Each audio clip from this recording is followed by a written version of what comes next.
Ya, terima kasih banyak. Jadi, saya ini asli dari timur, asli dari Flores.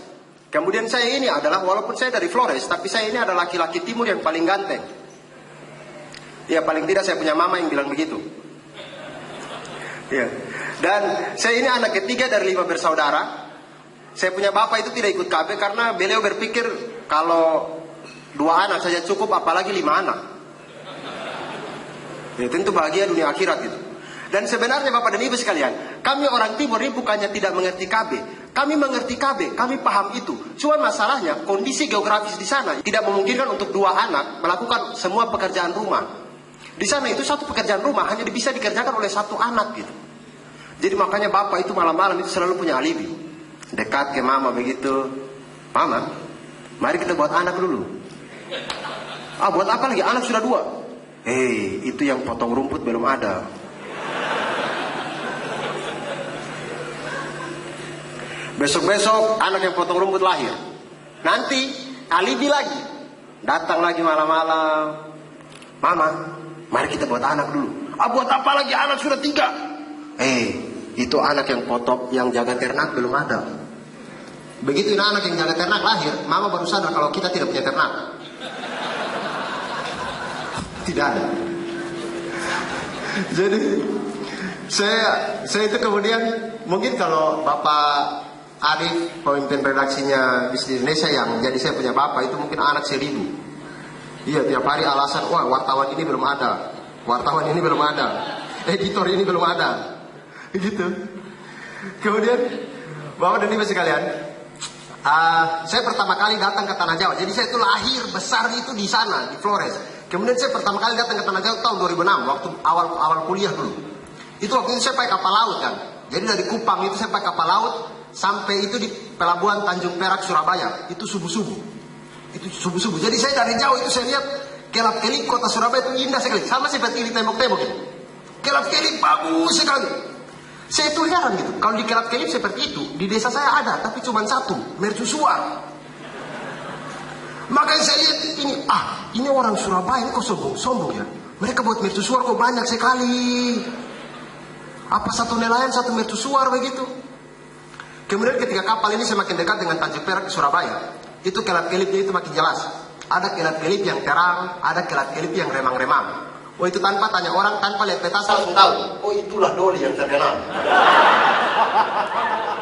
Dan menurut saya Bapak dan Ibu sekalian, tempat-tempat prostitusi seperti Doli dan lain-lain itu menurunkan harkat dan martabat seorang perempuan.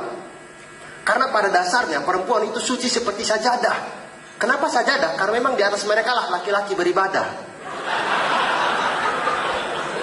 Ya. Kemudian di Jakarta ini juga karena bisnisnya macam-macam, orangnya kerja kerasnya tinggi, berburu dengan waktu. Sampai-sampai ada, saya pernah menemukan itu yang orang-orang yang pekerjaan itu menjadi passion gitu.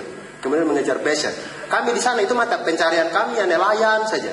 Mau jadikan passion ya sudah itu nelayan gitu.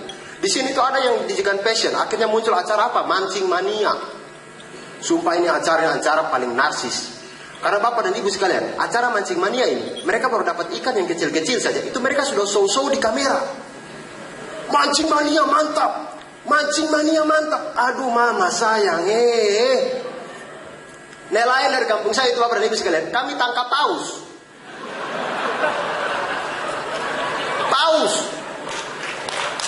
Iya. Terima kasih.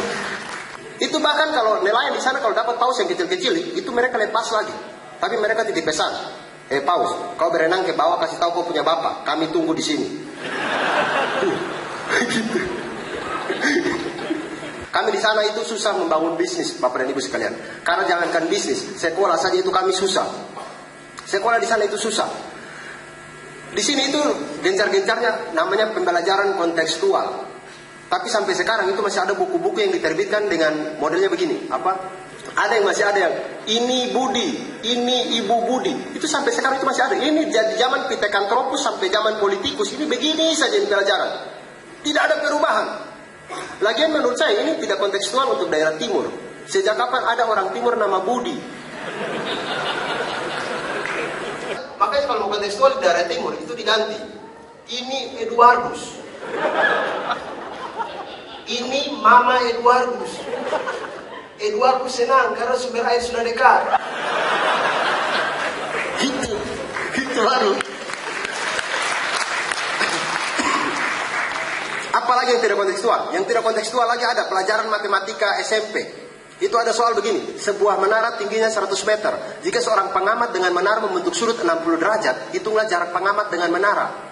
Soal ini kalau diberikan kepada kami di NTT, itu kami bingung. Bukan bingung jawabnya, kami bingung. Menara ini seperti apa? Di sana tidak ada menara. Kenapa tidak diganti saja dengan tiang kapal kah, pohon kah, tiang listrik kah? Tapi percuma, listrik juga belum ada. Listrik belum ada. Saya sering menemukan itu stiker-stiker yang kemudian karena pembangunan kami itu terhambat. Saya itu suka sering lihat itu stiker-stiker yang ada gambar sang jenderal 22 tahun berkuasa. Yang gambarnya begini. Kemudian ada tulisannya. Tulisannya apa? Piye kabarnya setengah zamanku toh. Iyo keles. Maksud saya begini. Beliau ini kan mantan Presiden Republik Indonesia. Sabang sampai Merauke. Kenapa yang ditanyakan cuma orang Jawa? Kenapa? Saya tidak pernah menemukan gambar yang sama persis dengan itu kemudian dengan Pace. Bagaimana kabar? Masih Erik sapu jabat toh? Tidak ada. Tidak ada. Kemudian saya itu dulu waktu setelah sarjana waktu itu Bapak Ibu sekalian, saya itu sempat melamar seorang perempuan asli orang Jawa, namanya itu Aceh.